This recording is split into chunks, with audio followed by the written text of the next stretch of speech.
My name is Jessica Feil. I am the Emergency Services Manager within the City of Oakland's Fire Department in the Emergency Management Services Division. Our mission is to develop community resilience through preparedness, mitigation, response, recovery to all types of hazards. The safety element helps us to guide our processes and procedures through the inaction of the local hazard mitigation plan. That local hazard mitigation plan has outlined the top hazards that could impact the residents of Oakland and how we can develop a more strong and resilient community.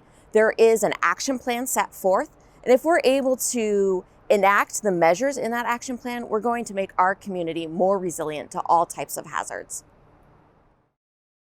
The safety element develops those procedures and policies that help guide the city as we're moving forth with our actual land management and ensuring that we are developing in a way that's going to prevent dislocation due to all types of hazards. And that could be loss of life, that could potentially be injury, economic damage, and social dislocation due to hazards.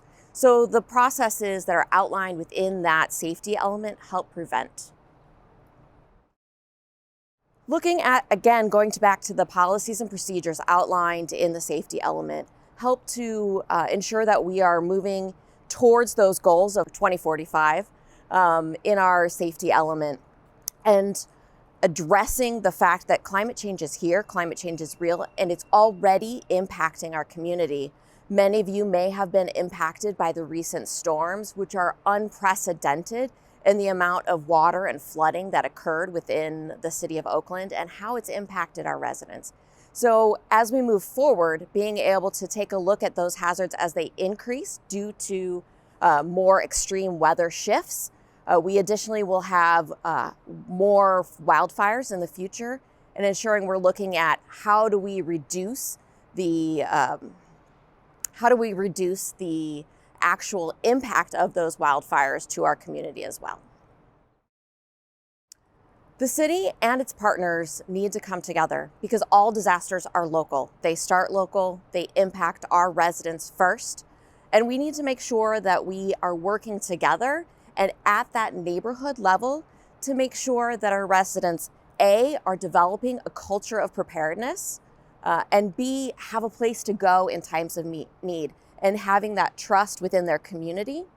Building community resilience hubs is going to be incredibly important to ensure that as we move forward, there's a trusted source of information, there's a trusted location for residents to go to, and they have already developed those processes and procedures in place. First, we want residents to get involved when we are developing plans within the city.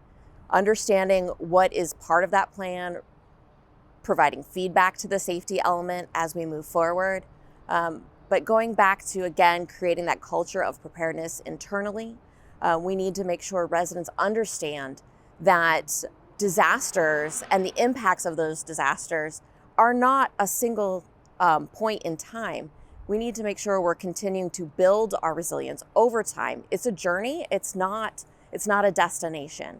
So we need to continue to increase overall as a city, as a community, as a neighborhood, as an individual, increase our preparedness for all types of disasters.